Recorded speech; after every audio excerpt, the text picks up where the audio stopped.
last time. Need a card, bro. I'm looking, so when I saw them, ooh, cards. That's what's up, bro. What you think about cars? It don't even matter. Yeah. I'm eating whatever went up. I thought he said cards. Cards, like playing cards. He said cards. Oh, cars. Wait till Cars. next weekend. I'm thinking about you though. You got kids in the house. And you can't even definitely loaded. They want the card loaded. Dad, what's that? That's a new cereal or something? Like, Snacks all the time. I got my brothers here, y'all.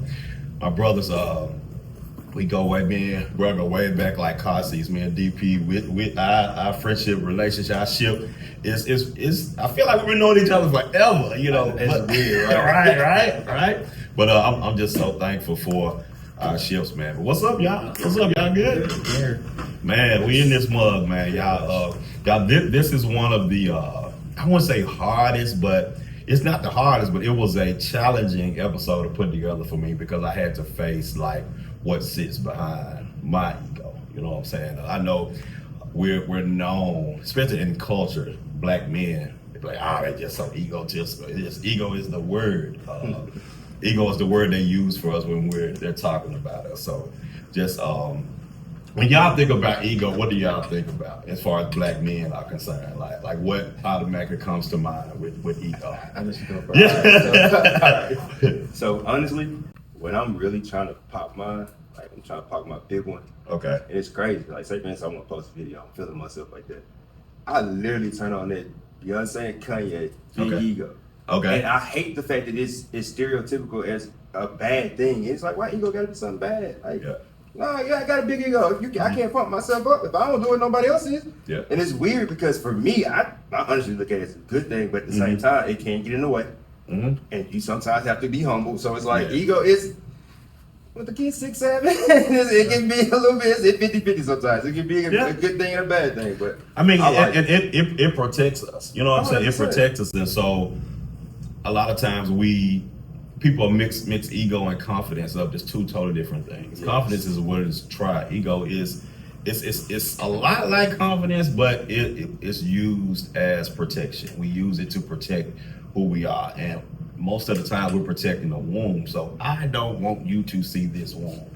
I don't want you to see that wound I have. So I'm gonna show this part of me so I can be or appear to be. You know what I'm saying? What you think about ego, bro? I think it goes back to like I kind of explained to you before, where when people told me I came around, I came off too cocky and stuff like this. So like, I think unintentionally, I think I might have did some things that might have pushed my ego out on people, but kind of like you said, I was covering up things that I wasn't comfortable in. Like I never thought that I would have made it as far as what I did. I was 125 pounds, something with in high school. You were small, bro. Well, when you was in college, even when I first met you, I was small. So like seeing like the growth, and I might not have always had the women, and just being able to have access to those, like you get certain spaces where you're flexing your ego you didn't even know you had. Yeah. So it's like not intentionally, not trying to be a egotistical person or what they say, narcissistic person. Yeah. I feel like when you take a step back and look at some of the things that you did, your ego kind of picks up and it kind of takes over certain situations where you want to be this macho guy now, or this big man on campus, or being able to pull women and being able to have the nicest job, nicest car. They always tell you to chase those type of things. And I think you pump your ego up to kind of go and get those type of things. But you know, and to your point, like it's certain parts of us as black men, bro. Like we just, it's kind of a lot go unspoken in community, and it's just certain things that we're conditioned to not show, to not allow to be seen. So if I don't want you to see me confused, you know, hey, I'm gonna put my ego up. If I don't want you to see my rejection or my abandonment, I'm gonna put my ego up. If I don't want to be seen as a small man, I'm gonna be real loud. You know what I'm saying? And so a lot of times our ego stands in the gap for us when in terms of protecting us.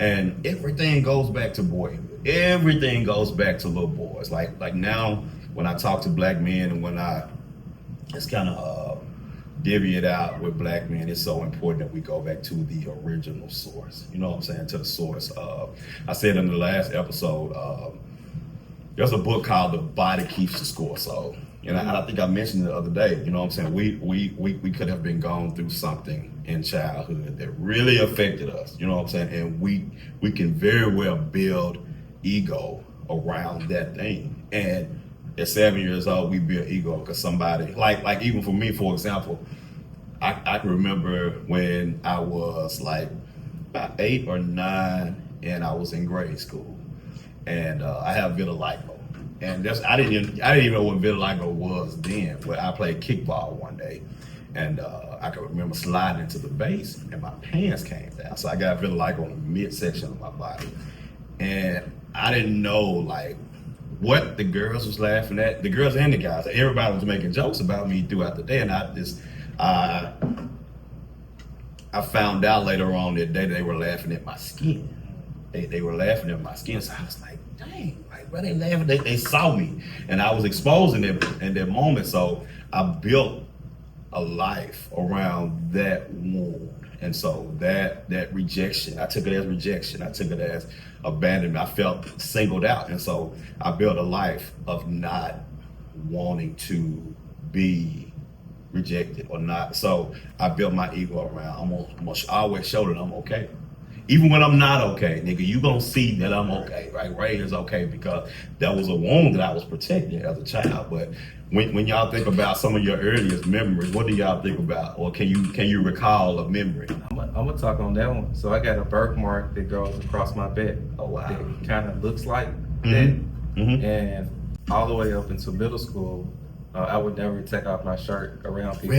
Really? And I took off my shirt one time, Mm-hmm. and it was opposite of yours. Wow. Nobody noticed it. Okay. So the whole time, I'm thinking I got this big birthmark across my back.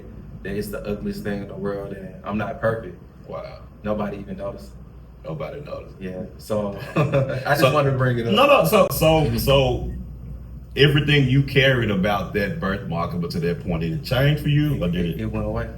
Wow. Just as simple as that. Wow. Nobody noticed at that time. I don't even notice it anymore. Wow. Dang, bro. What about you, bro? As a child, it would probably be, well, because I was involved in a lot of things growing up. Yeah. And of course, you got the banquet footage. Yeah. It was always being the one that didn't have the father there. So it was like, damn, Okay. me. Yeah. Like, coach is gonna show up for you. Nah, I don't want coach to show up. Mm-hmm. My granddad showed up. Okay, that's cool. Then it's like, oh shit, this is the scar. Yeah. Here it is. Yeah. It's like it was an open wound. When did you start noticing that? 8 or 9. Okay. Yeah, like, cause I mean, like, you know, you start playing ball at 5, 6, and it's kind of like, yeah, the mothers are there, everybody has their parents there. You really not paying no attention to it. Mm-hmm. Then it's like y'all, you get caught up in so much stuff, and it's like y'all traveling now. The team is actually growing because like you guys started at 5, especially when it's like a church league.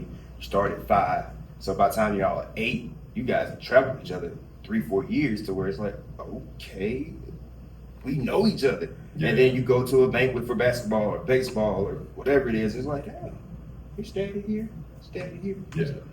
Oh, I'm the one that's, Mm-hmm. and then when it hits you in the head, because it's just like, I mean, the male ego of, oh, my child is playing football or my child's playing basketball, I'm there. And it's like, oh, if your parents play sports in high school or college or growing up, they want their son to be the same way. So you see it in the dad enjoying their child playing basketball, football, whatever. It's like, damn, nobody care about my mama, my little brother. And it's like, oh, okay. And then it makes you feel a little embarrassed, and you kind of realize like, damn, where my daddy at? Yeah. Hey, bro. I can piggyback off there Yeah. too. And he just opened up a wound. Right, bro. Like you hit it, Oh, bro. I remember now. Yeah. You opened us up. My mind is just thinking about Yeah. that. Yeah, He just bro. opened up a wound just for me had the because conversation. I went to a 90% white school, Mhm. and Yeah. you will see where both parents were together.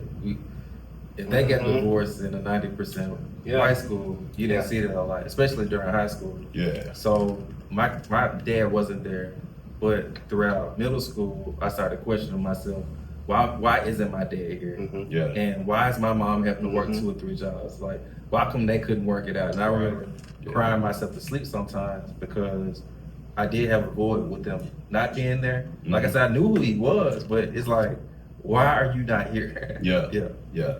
But that whole, I feel like we got honestly like a pandemic of daddy issues in our communities, bro. Like we all got these voids in us that we've been building off of. You know, What if you knew? What if you knew the daddy issue, but you couldn't understand it, and it helped build that male ego? That's even worse. Like I mean, my well, not mom, worse, but that's she didn't hide nothing. She hid nothing. She doesn't understand how to hide anything. Mm-hmm. And I'm a military kid, so I come from the don't ask, don't tell. So Yeah. if you want to know, Yeah. be careful about asking this, because I'm going to tell you. Yeah. And she would literally point this out.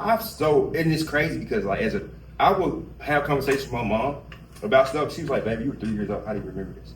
And then I'm telling her stuff vividly. She's like, "Boy, you really?" Like for instance, when we first moved back to Memphis, the first house in Raleigh off Keokee by Keystone, we moved in. I'm smelling McDonald's. I keep picking me up, and she's like, "Ain't no McDonald's here. It's in the trunk." We get to the house, the movers and move stuff in. Me and my older brother at the table. My dad is there. Mm-hmm. 2 days later, he's not, and I'm knowing like you have a drug issue. I'm seeing the things that's going on, but I don't want to ask. Yeah. As I get older, I'm still not understanding. I didn't really understand until I turned maybe 28, between 28 and 30, and this is after my father came back into my life, to where I like all the child issues of like. Yeah. It wasn't feeling abandoned. It was just like, nigga, why weren't you here? Like, what is? Then I'm realizing the issue that you had, and then how it affected me, and how it built that male ego of just like, because I ain't gonna lie to you. No male could tell me anything. I had a very huge problem with authority growing up. So like, no male could, from a coach, from a teacher, hell, man, who you? In my day. But but hearing you say that, like even, and I'm in college now, but even with high school like fraternities, like I never did it because like I wasn't used to I saw them beating on each other and shit. So I was like, bro, ain't no nigga finna beat on me. Like a nigga ain't finna beat on me. So I never did. Y'all do any of that? So What were you, bro? When you that's how we met when I was in college, and I was a whole lot more put together then. So a lot of people don't know I managed a store in college. So when I wasn't clubbing Friday and Saturday, Monday through Friday, I was at school during the day and I was at work at night managing my store. So I didn't have the time to allow that to happen. There's no knock on anybody that does, but the whole hazing process, somebody touching me, me giving my money up to something, I just That's why I play in cross. I don't have a big enough ego to demean myself to get my ego back. Bro. I can't do it. I can't do it. And you know, to each his own. You know what I'm saying? But I know that. Like I was the same, bro. Like I could. All of my friends did it. Like all of them. I think they were like, what was the alpha cat? All of them. I wanted to do one. I ain't gonna miss it. But I had wanted to do one, and I realized it was all about money. And making sure that you took care of them, and you feeding them all day. You supposed to be broke. I'm like, hold on, like I don't come from this, so. And it resonate. And think about how much of that piece was ego driven. You know what I'm saying? I'm the man. You're trying to get to where I'm at, so you got to feed my ego. So I had a partner who did it, and they end up having an emergency issue where they beat a piece of his butt Botox off. So they had to rush him to the hospital and use their connections. One of their girlfriends was a nurse at the hospital. And they had to see him off paper. This is super illegal. Wow. And I don't ever think he ended up recovering from that. Like we're not cool to this day, but wow, how he reacted and how he acted after he crossed, it's like he had to give up a piece, literally a piece of himself to be in that. And I mean. What are you willing to do? Right, what are you willing to do? I'm thinking about the trauma that's associated with you. You got to take on all of this to have this trauma and these wounds in order to save that I'm a brother. I'm a brother, right? I'm That's a brother. That's crazy. Yeah, we brothers now. Bro, that is so crazy. I had to beat you up to make you feel like I'm your brother. Man, bro. So it sounds like we didn't get caught from that one. We didn't get caught. So but what if you could name specifically? I know we just kind of went through it, but if you could name the wound, like what wound do you feel like, really one of the earliest wounds you could remember that caused you to build a safe house around, if you will? You know how like we make fun of each other in school and we chick? Yeah. And I feel like a lot of that stuff that they were saying, they were serious about, because I had real big acne coming into like middle school to high school, and it's like I couldn't control it. Yeah. But y'all checking me about something that I can't control it. Yeah. I don't know my body's going through these changes. So like I would say that would be the biggest one for me, like when people were talking bad about me, and it's like I was trying to take up for myself, and I could see that's kind of where I built the defense of like anytime somebody say something to me now or something bad about me now, built up. I take up. I'm ready to blow up on somebody. So like I could see that being. Dang, bro. What about you, bro? You want to go there? Yeah, we going there, bro. We go there. All right. Sexuality for sure. Okay. 150%. Yeah. Seriously, no, you got to think about it. So it's like I've been in a very masculine, male dominant just culture growing up. Always from just like the military kid, family members, like, and it's crazy because even though my dad wasn't around, I knew the stories, I knew the background. My grandfather was around, both of them. Yeah. So I'm seeing everything, and my grandfather, my mom's dad, before he passed, very 6'2", humble, very quiet, but dominant, very much. Real dominant. And it's like you see the dominance growing up. Mm-hmm. You see, you know what you gravitate to, and it's not even the fact that it's like they're forcing you to do certain things, but it's like if you outside under the car, I'm under there with you. I can build a car right now, like, and I enjoy that type of stuff. Yeah. But it's like by the time you get middle school, you see this and that, and this and that, and it's like, and I've experienced already about middle school. Yeah. And it's like you got people telling you that no, you can't do this, or no, that's wrong, or so it'll make you stick your chest out more to where it's like, all right, I'm gonna knock all this down. I'm gonna still have fun over here. Yeah. You can't tell me that this is right or wrong, or and it got to the point to where the older I got, the more people were like, oh no, you're jumping, you're playing. It's just like. I'm trying to let you know, bro. I'm playing on both sides of the field. It don't matter who gonna stop me, who gonna tell me no. So where now at this age, who gonna stop me? Who gonna beat me up? Right. Who gonna tell me I'm wrong? Right. You can't. Right. That's where the male ego comes from. Because like now it's very much dominant, and it's purposely done now to where it's like it's a game now. It's funny. I can laugh at it because it's kind of like the most. So for instance, I'll be in there doing my own thing at the gym. Somebody from all the way, I don't know you from anywhere, come over and say something to me. If I see you going hard, brother, most male dominant toxic situation, like, yeah, you hard. And they'll see me throughout the gym, and they get like getting to know me throughout the gym. And I told you how I am. I see something, they be like, wait a minute. Like, yeah. Like, y'all, all the girls in here, cool with us, whatever. I can speak to them too. But if I see this, I see some blue eyes, I'm on the way. I'm going for it. And Black eyes. What? Yeah, and they be like, wait a minute. Yeah, the biggest guy in here, probably one of the most strongest guys in here. Yeah, I'm definitely finna go for that. What you gonna do? What you gonna do? Right. And when they see it, it's like, oh shit. Because in their mind, sometimes, and I get it, in their mind, what they're used to seeing isn't that. It's like, no, these guys are masculine. And I get what these kind of guys do. They're not saying that they're homophobic, but they don't understand what others do. And their mindset is just like, oh no, these guys are quote unquote feminine, or they're not dominant. And they see me and it's like, oh shit. But it's like a culture shock for them. But to your point, man, like, and that's definitely a whole nother podcast episode because like as a masculine presenting Q plus man, like it's so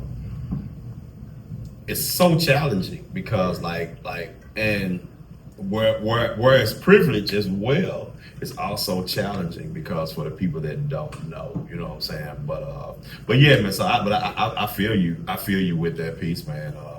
A whole big old wall. Oh yeah. A whole big old wall for real, man.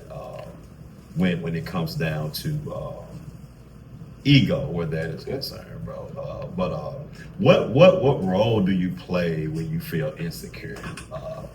And I'll start because like the role, and we talked about this before we press start, but one of the roles that I play, when I feel insecurity coming is a very apathetic role. Like I don't give a fuck. Like I'm almost so heavy that okay, somebody if I feel my insecurities, the things I'm kind of shame about, or the things that I feel like and I start feeling insecurity come, I'll take on a role. And I think we all will do it, but I'll take on a role like, I don't give a fuck, bro, I don't care. You know what I'm saying? And I'm really caring on the inside. And but I take that role on. Almost like I take on the most carefree role as possible, but it's really bothering me. And it's eating me up, you know what I'm saying? So I like answering these questions, but I had to face that because but that's why I try my best to deal with my shit, the things that concern me, anything I'm ashamed about, anything that I feel rejected about or abandoned, like I try to deal with those pieces because when I don't, it's easier said than done, but I don't want anything to block me having to deal with the things I already deal with. So, but I take on an apathetic role. What role do y'all take on? I think naturally, my natural personality is super nonchalant. So I'm opposite of that. Yeah. I go more of not shitting down. On the outside, everything looks good. Mm-hmm. But mentally, I feel like I get into a space where I'm trying to figure out how to fix it. Okay. I'm trying to be this. Okay. Let me fix myself. Fix it, yeah. Fix yourself. But that's why I don't get wrapped up on what people think. Mm-hmm. And like, if I know I'm out of shape, I know I'm out of shape. So I know I can go to the gym to fix it. So like, different things, like different cues, like what people think and say about me. I go to like how you take up for yourself. Yeah. I'd be like, fuck it too, but it just be like, fuck what they talking about and just sweep it under the rug. Yeah. So like, I think I get into like a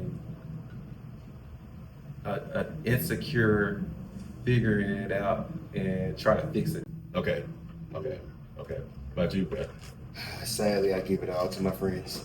Wow. Purposely, Okay. no, because it's just like, if I can't give you my bad, why am I gonna give you my good? Mm-hmm. And the people that I'm closest to the most, I want you to know my insecurities. I want you to feel what I'm feeling. I want you to help me. Yeah. Right? If you see what I see, why not give it to you? And I think the friends that I have that I'm closest to, I can be insecure with them, and they already know anyway. But it's like, if I'm feeling this way because of this void, hey, help fill this. This is why. Because it's like, nobody's perfect. But it's like, for instance, the other day, the main one was just like, I make it look this way. Yeah. And it's like, I go to you all the time. And like, unfortunately, lately, I don't go to him because I know everybody goes to him with everything. Mm-hmm. And sometimes in my mind, I'm like, but damn, what is he going to do? Because he ain't going to say anything unless you come to him with it. Yeah. Like, for instance, one day, he hit my line like, hey, come get me from work. I'll go get him. And I could just feel his energy. And I had intention of going walking the Shelby Farms that day anyway. I'm like, hey, bro, you want to go Shelby Farms? He's like, man, I ain't got my shoes. Fuck it, let's go. Wow. And as we got there, he just started undressing, unpacking, and I'm like, well, we here now. And that's when I started giving him my stuff. And I'm like, hey, and you know. And it's just like, so to just be honest with you, if you're the only one in the friend group that ain't balling out or ain't working right now, it's like, damn. Then you keep going. It's like, damn, wow. You gonna just sit here and not say nothing? Of course I'm gonna give it to you. Yeah. You're gonna see my struggle. You're gonna know what I'm going through. You're gonna feel this. Even though you're not going through it, I want you to feel what I'm feeling. Yeah. Because this is raw. This is real emotion. This is my insecurity right now. I'm hurting. I got $2.88 on my Apple Pay. That's it. And it's just like, they like, oh, it's cool, we good, I got you. But it's like, thank you for having me, but still, this is how I'm feeling. This is where I'm at. This is what's going on. Mm-hmm. And this is more of the ego will stroke you, and sometimes you will be humbled, and it will be real. And sometimes, for me, it's like, I have to give it to someone else. Wow, that's interesting, bro. I've never really thought about it in that light, giving it to somebody else, because like when you feel it, like I just gotta share it. You know, I gotta share it with the people that's closest to me. I would have never thought that he would have admitted to it. I would have never thought that either. Okay, so this is the thing, yeah, and the people, bro, and that's I think the reason why I shut down and shut myself away from a lot of people, because I'm an open book. I don't mind giving it to you. Bro, are you ready for that? Can you accept it? And it's funny because the same friend I was talking to you about, we first met in the beginning, I wouldn't share anything. He was just like, what you gonna judge you? I'm like, boy, you a PK. Of course. Yeah. I mean, that's just the first initial thought. Yeah. Hell yeah, you. But then the more I got to know him, it's like, he don't care. He gonna accept you, he gonna still love you, that's still your boy. And it's like the more and more I gave, the more and more he accepted. And it was just like, okay, I can tell you anything now. Wow. Dang, bro. I'm glad you were able to say that, like out loud and openly, because most people will not admit that. And black men, y'all write in the comments, man. Like, when the last time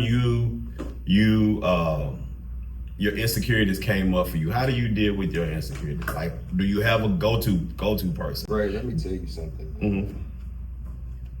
So when we first met, when we hung out that time, I told you what I wanted. It took a year to get there, right?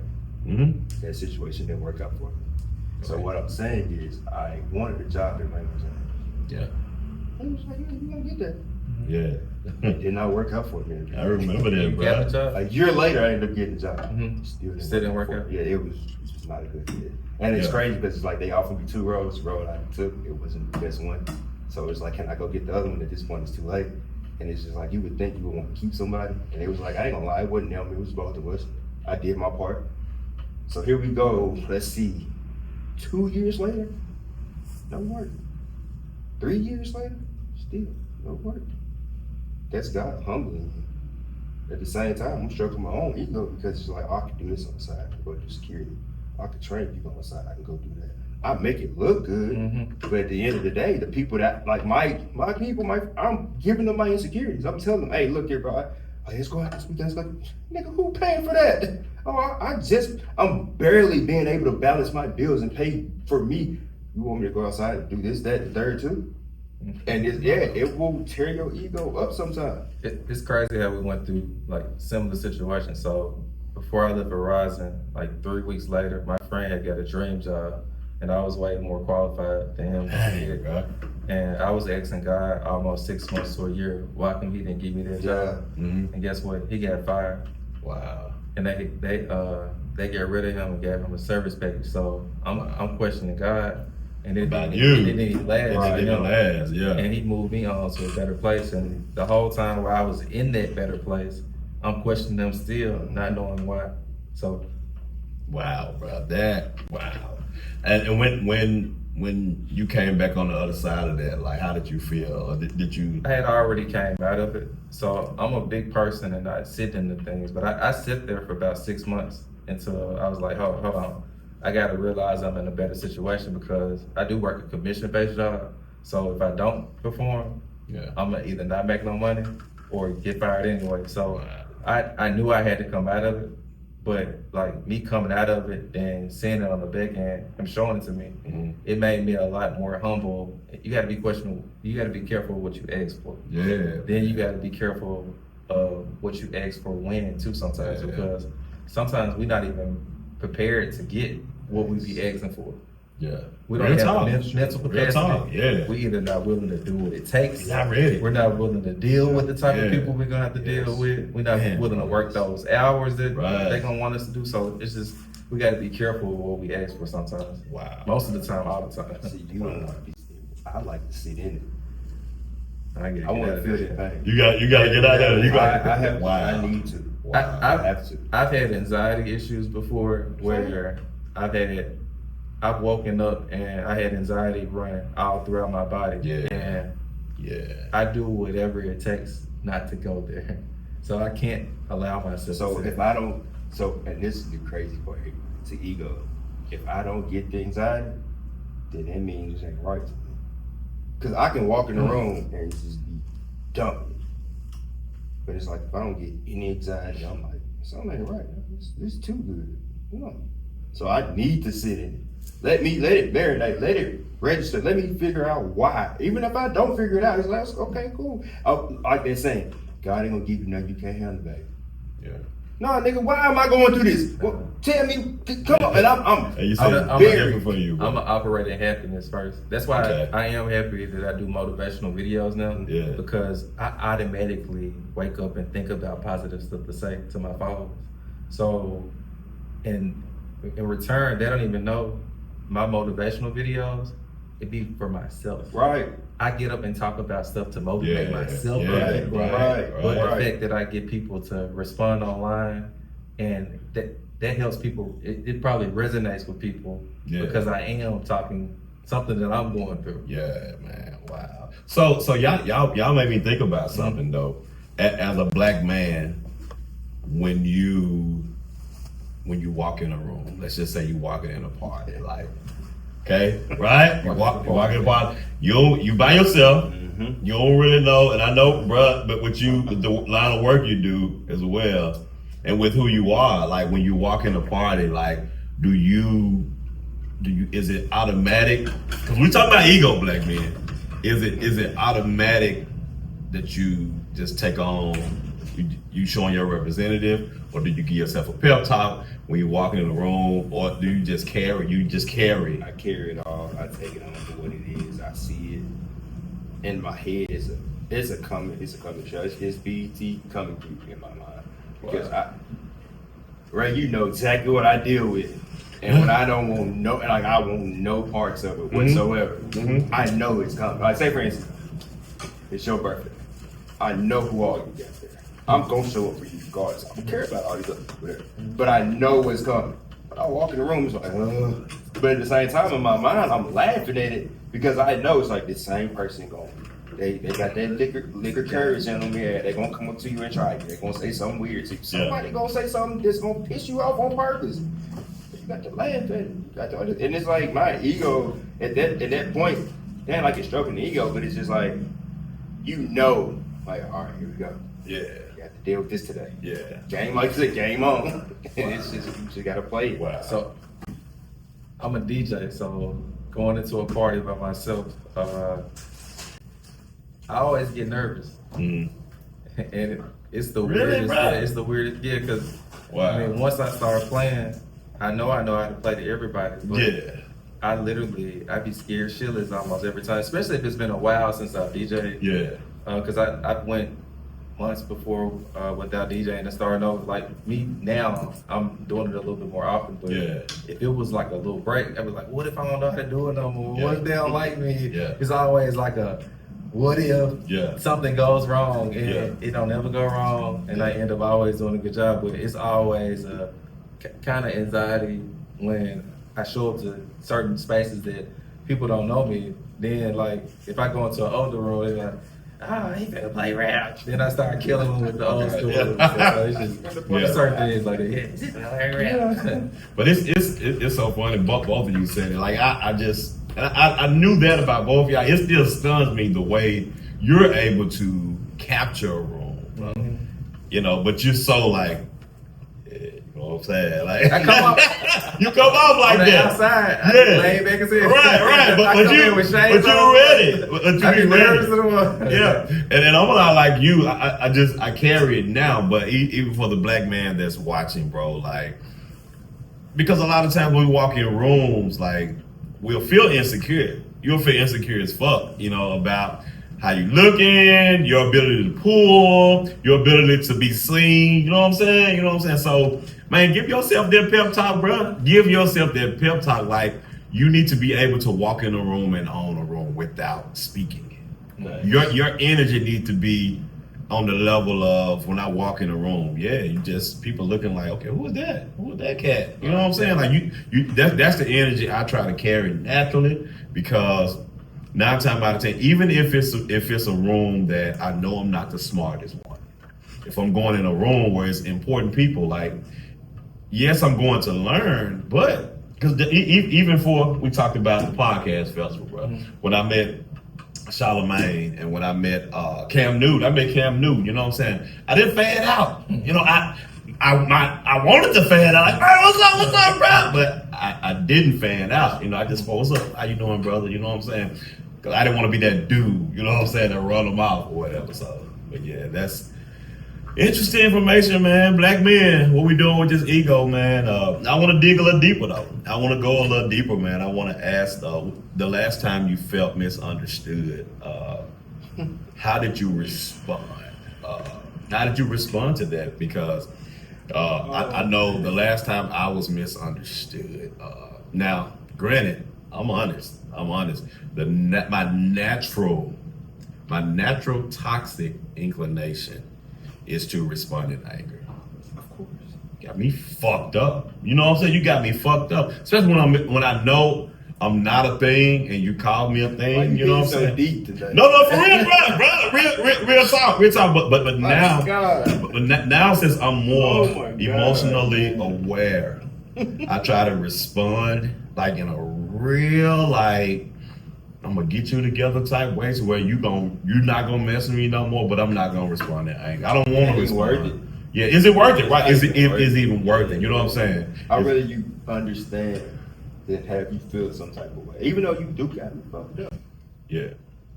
Man. So how did you respond the last time?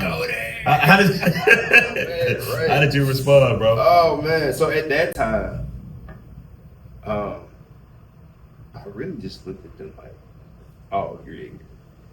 But the Aries, that fire sign of me was ready to go.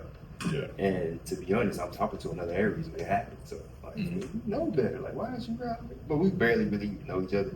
So I'm kind of giving them the benefit of the doubt, but you know what you're doing. So just to give you a backstory on it. Of course, the demographic here is predominantly black. And I'm hanging around a whole bunch of black guys. And some of them have a liking towards me.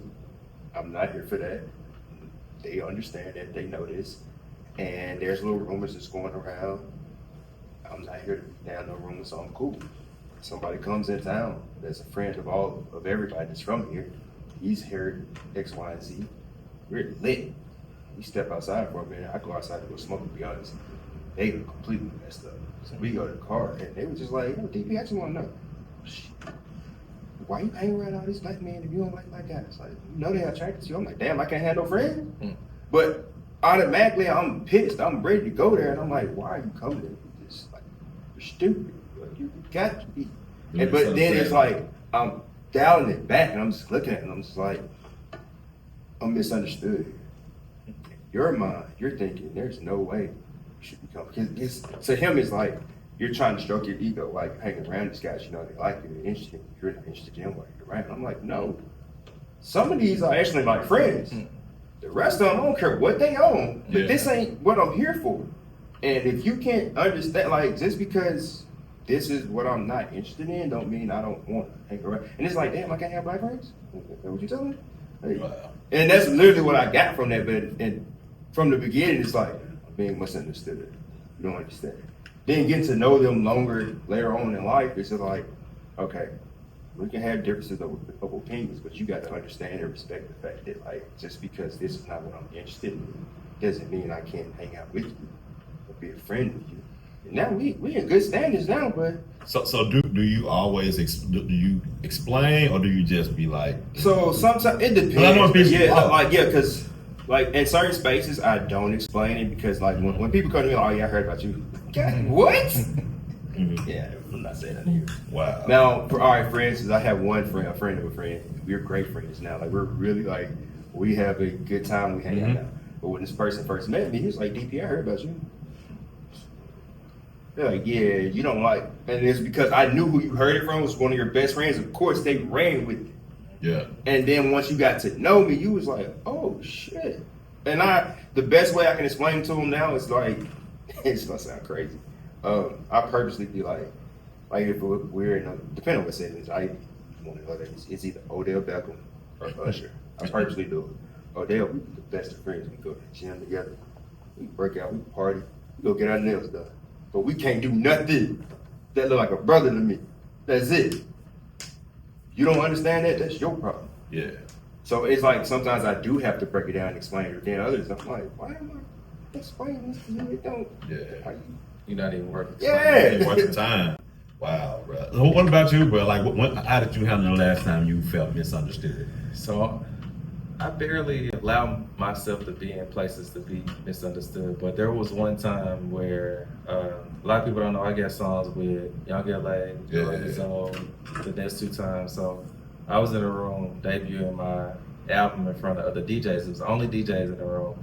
I was in the room as an artist for the first time, and I've never been in the room as an artist. I've always been in the room as a DJ. As a DJ. And I announced that I was the DJ Khaled of Memphis. Okay.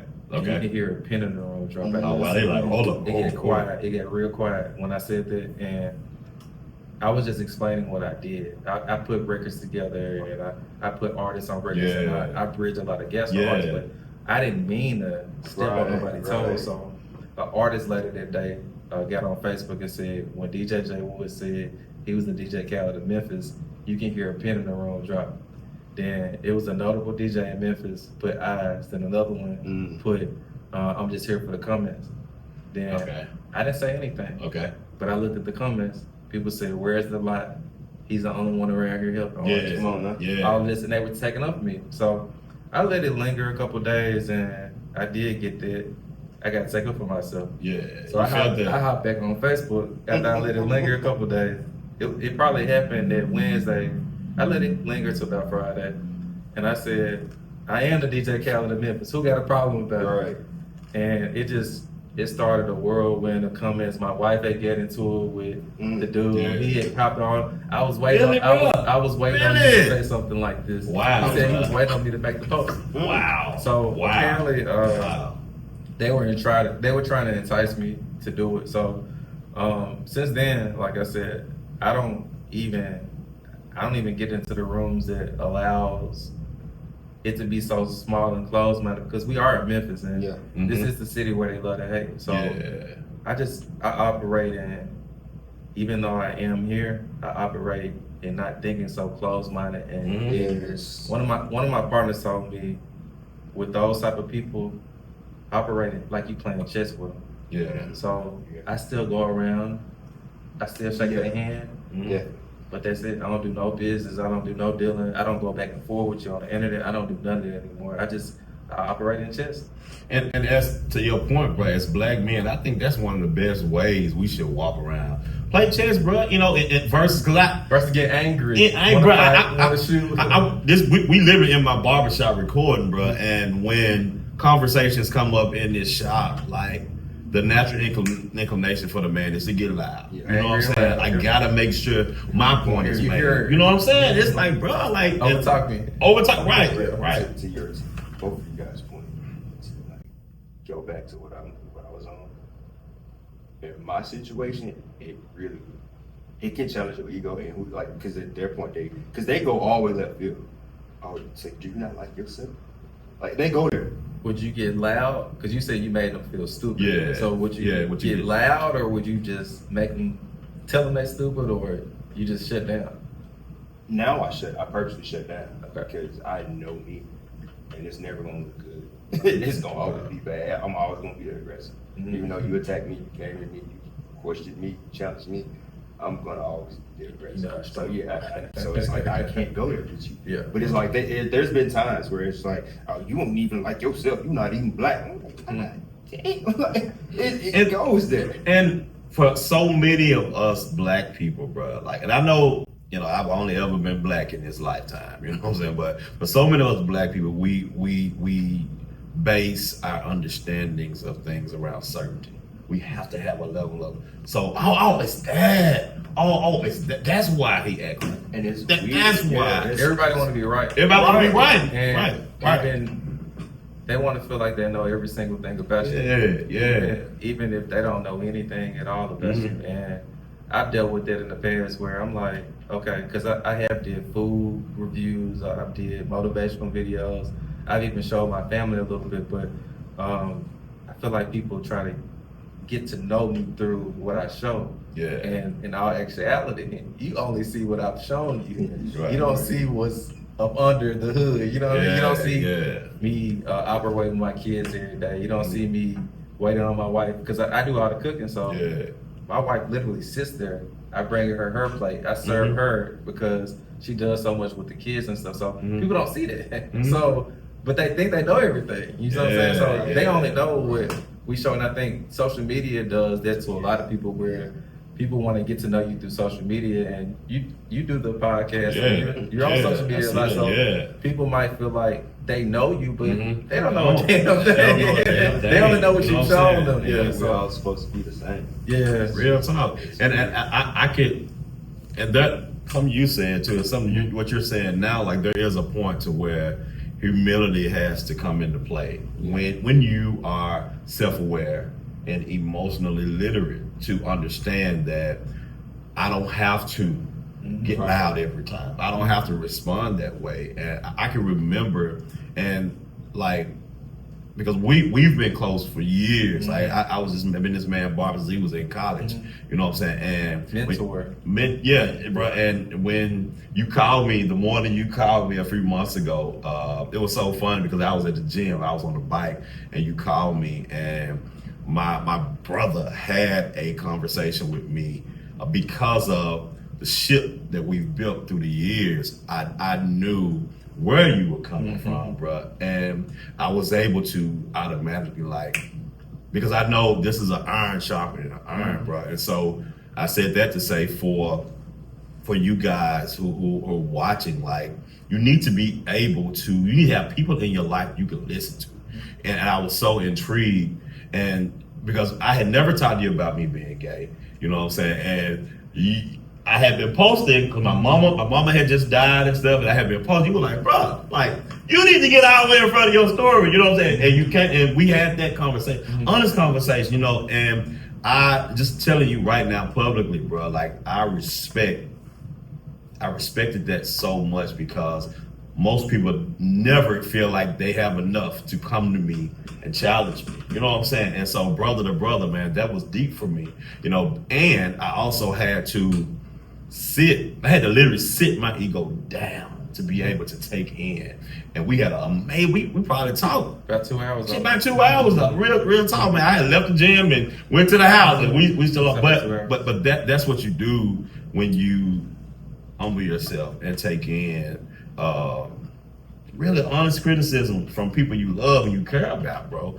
And first of all, if you don't have real friends that call you out on things, man, they're not really your friends. Damn, bro. If you have nothing but people that say yes, or only want to come around when it's perfect, or when there is a party, or when you are at church, or when it's always positive, they're not really your friends. So, like, I took that as an opportunity to feel what you were feeling at the time, where, you know, I'm not a gay man, but to take an understanding to, I still love you as a brother, and I don't want you to have to hide this, or I don't want you to have to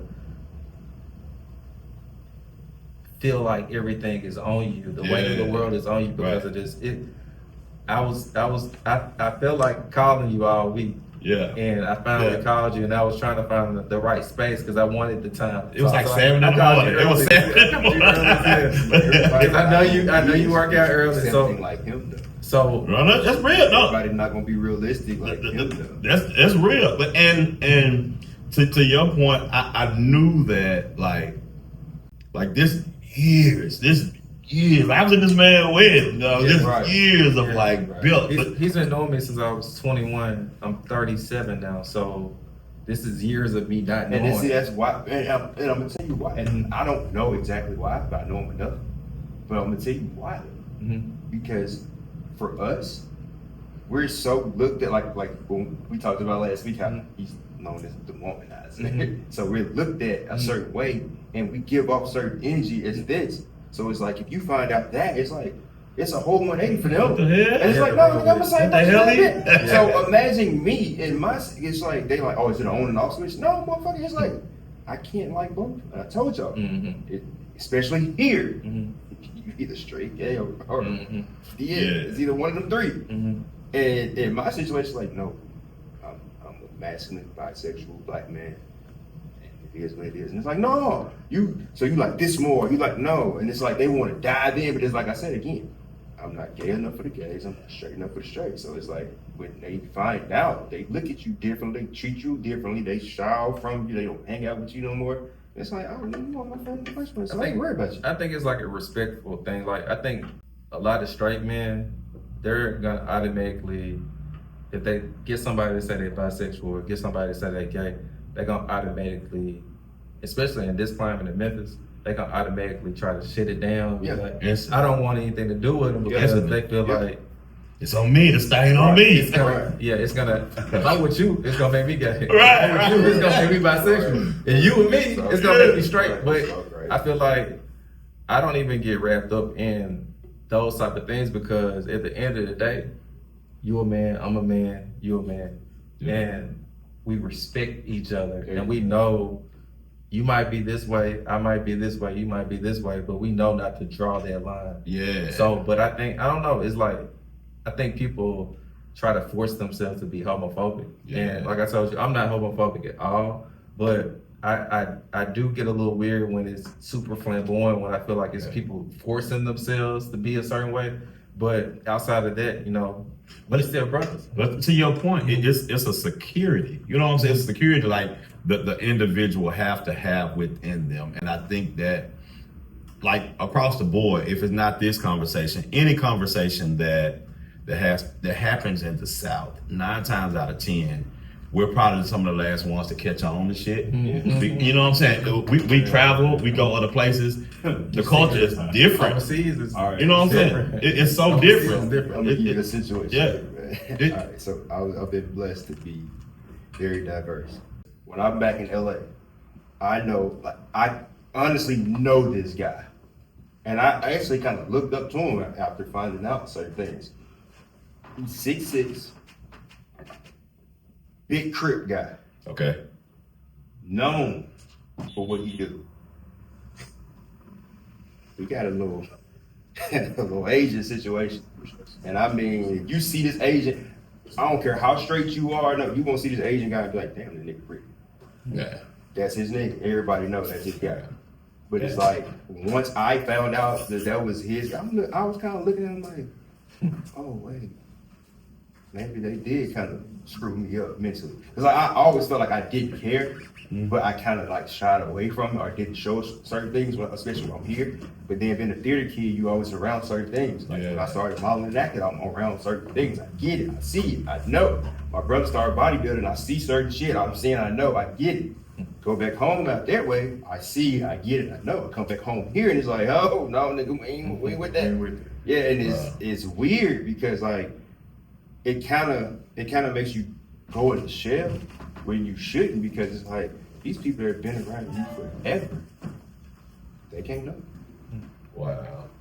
They gotta hide. And then it's like when you do show it, everything you just said happens. Like they kind of shy themselves away from it. They feel like it's, you touch me now, I got it. Yeah, like you gonna rub this shit out, brother, nigga. He 20-something plus years, he shouldn't have had to, but I know that's why he had to. Yeah. Because here, oh man, he'll beat you black and blue over. And it's, I feel like it's such a Southern thing. Like it's such like, and it, not that it don't happen in other places, but it's such a Southern thing. Like we are attached to, we have a love affair with certainty that's unmatched. Like we have to have something to blame for everything. It's the Christian judgmental. Definitely. It's the Christian judgmental piece, and I feel like Christians always judge, and they never point the finger back at them. They never tell you what they doing wrong, and it's all they. 9 times out of 10, the super judgmental Christian, they always gonna do something wrong. They always be doing something wrong, and it's like, since we do live in that Bible Belt type of culture, of course they're gonna mention and they're gonna bring up all the wrongdoings of everybody else, and they're never gonna tell you what they did wrong. And just since we going there, bro, I'm not going to treat you, anybody in this room. I'm not gonna treat anybody in this room better than I treat myself. So if I judge myself with dogma, if I judge myself, if I'm so fucking hard on myself, and when I mess up, when I do wrong, when I do X, Y, Z, I'm not gonna give you any better treatment. You know what I'm saying? Even like I look at how people treat their parents. Like, you know what I'm saying? You got your folk, your friends, your even your partners, your wife, you know what I'm saying, bro? Like nobody's gonna treat you better than they treat their mom. Nobody's gonna treat you better than they treat their daddy, man. You know what I'm saying? I think we live in a culture where everybody is an eye for an eye. So it's not too many people like you. So everybody wants the instant gratification and get ahead. Like they'll befriend people just to get off on them. And I've never seen anything like it in my life. They'll befriend people to steal from them. They'll befriend people to get a certain job. I've never seen anything like it in my life. And I feel like there's not a brotherhood anymore to anything. That's why I was telling you, like I've had a lot of friends, a lot of them that was in my wedding. I had probably like 11 men in my wedding, and I'm only getting along with like 2 of them now, 3 of them now. And it's not because out of all of us in your wedding, bro. And it's not because like we fell out or did anything. I feel like everybody's stroking their own ego, and I feel like as men, we grow apart with families and kids and stuff like that, but that's why I have been doing a better job of reaching out to men, because that's the ego thing. You got to push your ego to the side. You have to. And reach out and check, because you might think somebody hating on you or doing this, but they might be going something that damn self. Yeah. And, oh man, bro. We've hit so many points in this conversation. I think that in terms of ego, when it comes to ego, reaching out to your brothers, because everybody always want to carry this. I got it together, bro. I got the answers. I got it together. You know what I'm saying? So no, I ain't finna. Because guess what? There might be, and we hitting on so many different things. But I might have a need that I'm never gonna say. Like I'm not even gonna mention to you. You know what I'm saying? The reason why I reached out to you that day, it was because I saw a weakness in you that I had never seen before. Yeah. And I felt like I needed to tell you it's okay for feeling weak at that moment. Yeah. And not that me saying something to you is gonna bring you out of it, but I felt like if you're my friend, I say something to you at your weakest, then I could really prove that I could be there for you. Yeah. Even though that wasn't the mission. Right. It's just I've never seen you like this before, and if I was at my weakest in life, I would want you to do the same thing. I would want you to try to come pick me up. Yeah. Same thing for you. I've been knowing this man for a week. Yeah. If he saw me down and out, I would want him to do the same thing, because at the end of the day, if we don't have some type of brotherhood or some type of other man to pull us up, like women pulling us up is different. Yeah. But it's nothing like another brother coming in. Real talk. Ain't nothing like it, bro. Nothing like it, bro. You know my content. Yeah. So like in the morning, it'll be, I can get probably about 10 to 15 women that'll like in inbox me on certain stuff. A few men, they'll probably be the ones on the other team, this of course, but my guys, it's all negative. It's up in the inbox. What you should be doing? Why you doing that, bro? I see that, and I'm like, this content ain't for you, first of all. Second of all, why are you even looking at that? So I got one of the homeboys I play football with, been known me for a long time. He jumped in my inbox. Man, trying to see your ass on no damn. Hey, bro, I just got out the sauna and I'm looking at my games. That's what you was looking at. That you need to have a conversation with yourself about. This ain't that. But it's like, no, none of the guys. I have a few. I ain't gonna say none. I have a few of them that like I see, cause like I got one of my homeboys. He literally just jumped in the gym a year ago. So like when I post, he'll jump in there and joke, be like, I'm gonna be just like them. I'm doing the same thing. I said, hey, bro, a lot come with that now.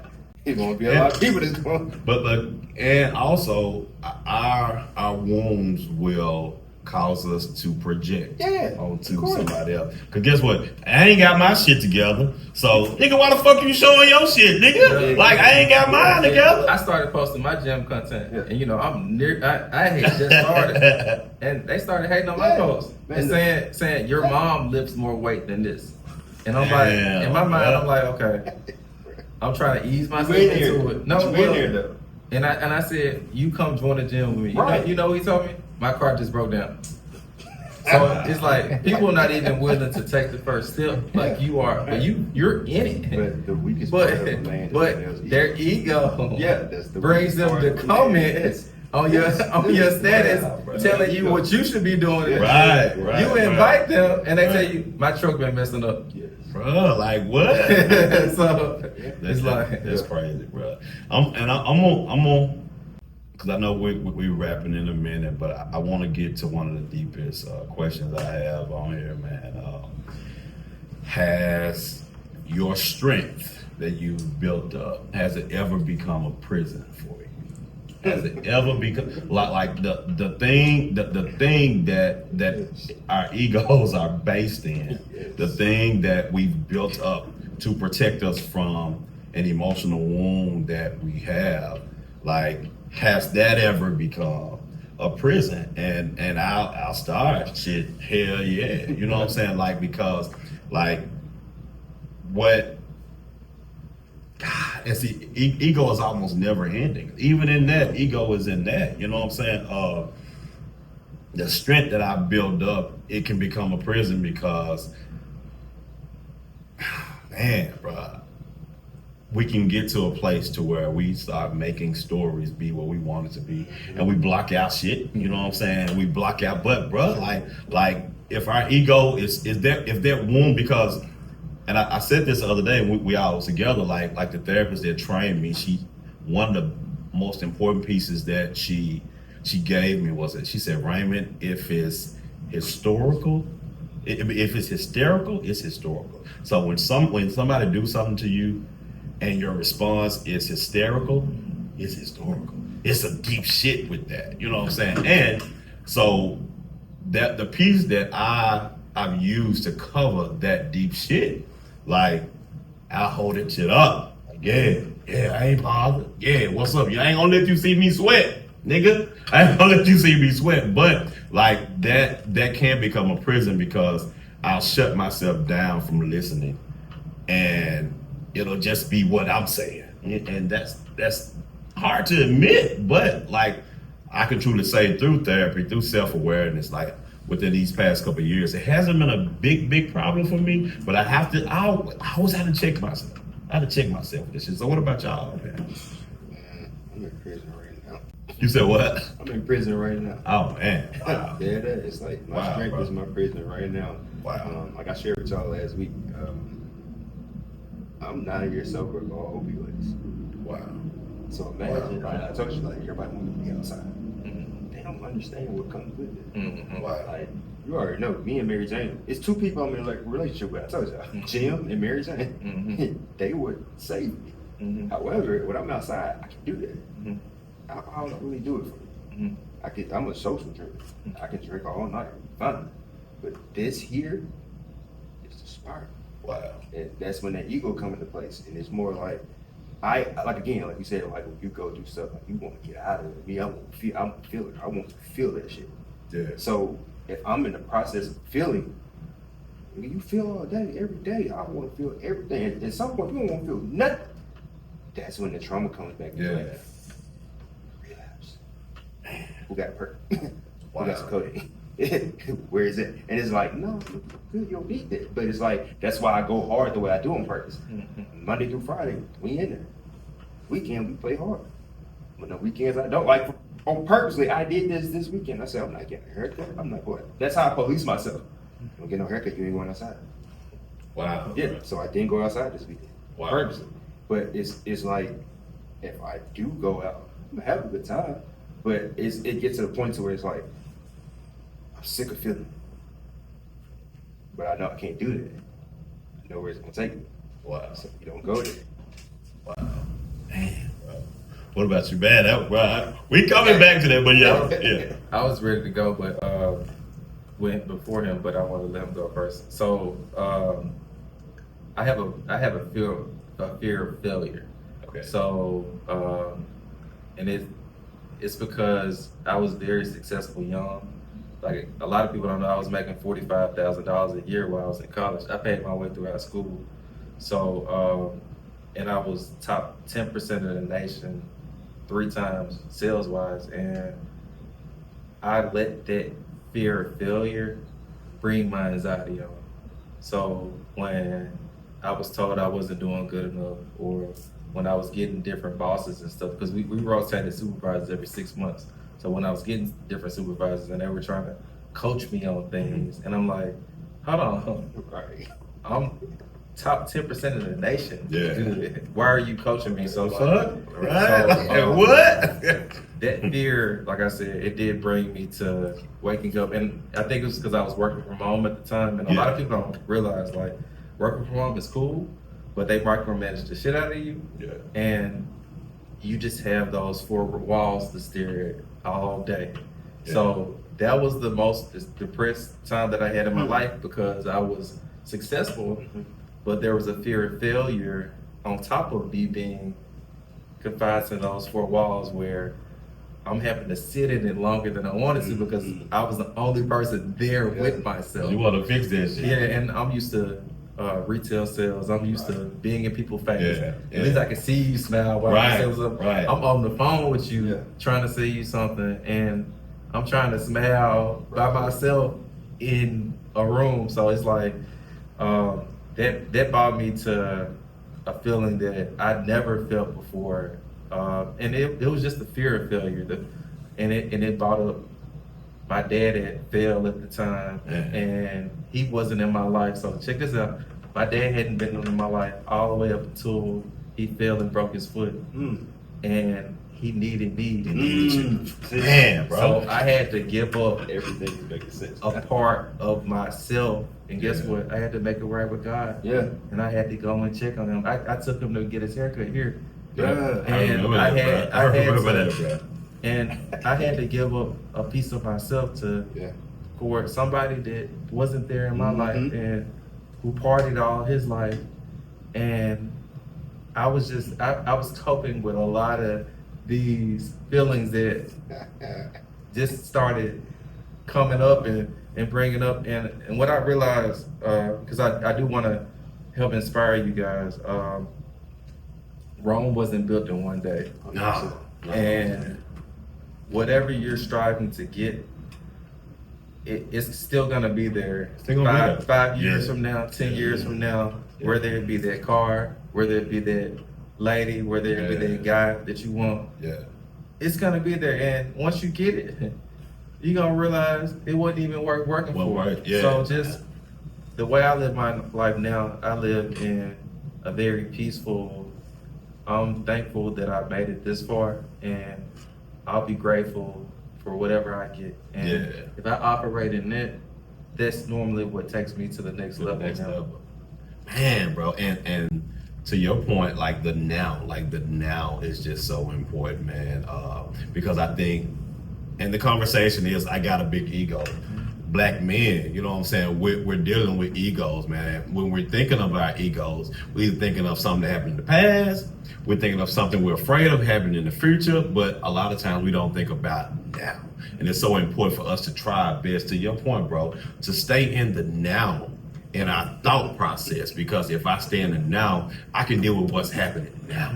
You know what I'm saying? Versus me being in a room full of other brothers, you know what I'm saying? And you say something that pisses me off. You say something that strikes my insecurities, and I'm gonna operate. I'm like, damn, I'm thinking about something that happened a couple of weeks ago, so I'm finna fire off at your ass. You don't even know. You don't even know that I'm not even responding to this situation. I'm responding to what happened a couple of weeks ago. My ego is just holding me back. Man, bro. Shit. Wow. 100%. Wow. 110% now. Like, to be honest, so like I said earlier, in my space, it's just like, again, it's straight, gay, there's no such thing as bisexual. It doesn't exist. Ain't no such thing, So in my space, again, you're not gay enough for the gays, you're not straight enough for the straights. In the space that I'm living in, it's like, I want to, because it's like, I can't help but jump back into what I want. You gotta go that way. Yeah. It's like, no. When do you operate in it exist in there? Because I keep hearing you say, Yeah. but it doesn't exist. But I've heard you say it like 3 times already. Because when does it exist? When does it just? When do like, you make it exist? it exists every day when I wake up. Like in my everyday life, it exists. I know it. Mm-hmm. But when I go out, when I step outside, it's impossible. So to be honest with you, when I leave here, so it's like I got to pick and choose what friend group I'm gonna go hang out with. It's crazy. Are you the same you? 110%. I can't be nothing else but this. And it's weird because it's kind of like for instance, like one of my homeboys I used to train with, I was supposed to hang out with him last night actually. We were supposed to train together. He drives trucks, he got back late. So he texted me, he's like, I'm just touching down. He's like, I'm supposed to be going to go watch the boxing fight. I'm at the house watching it already, but in my mind I'm like, damn, I definitely would have went out and kicked it with you and done that. But it's kind of like being in that space. I'm going to be me, regardless. It don't matter. Yeah. But it's like, of course, we didn't get to hang out, so it was what it was on that. But in my mind, I'm like, which way go? How do you network? How do you navigate? And it's like when I'm here, it's hard to navigate that, which means like, yeah, eventually I have to move back there. Like, no, I can go to Nashville, which is damn near gonna be the next spot for sure. Like, I had to go back to Nashville, but it's just like, it's hard trying to move in that space here. It's very hard. And it's like, and I hear you say I'm gonna either Nashville or LA, and I know you know that you'll be wherever you go, wherever you decide to go, you'll be there. It's all in what you are willing to take, what you're willing to handle, and y'all, this conversation is so like pertinent to Black men because I think that we're not used to having conversations around ego. You know what I'm saying? We're not used to having conversations around addressing it, and you know, it is protection. Like you're truly thinking about what is going to, how you're going to operate in the safest space to feel protected. I'll give you a perfect example. All right, say for instance, this is when I was active here. I got back here at the end of 22, top of 23, I got back out here. I did a Nike commercial with John Moran. I did a Hulu Sports commercial with John Moran.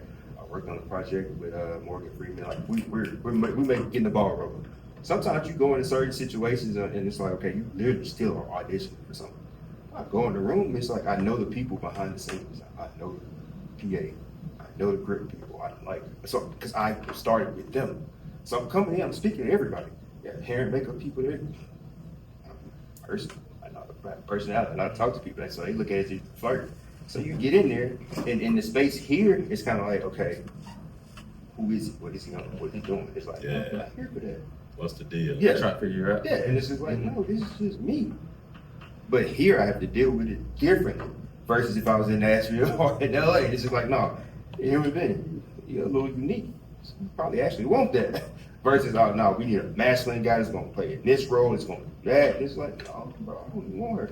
And that's so crazy, but it's real for this region that we live in. And so I know and I understand as we round the conversation.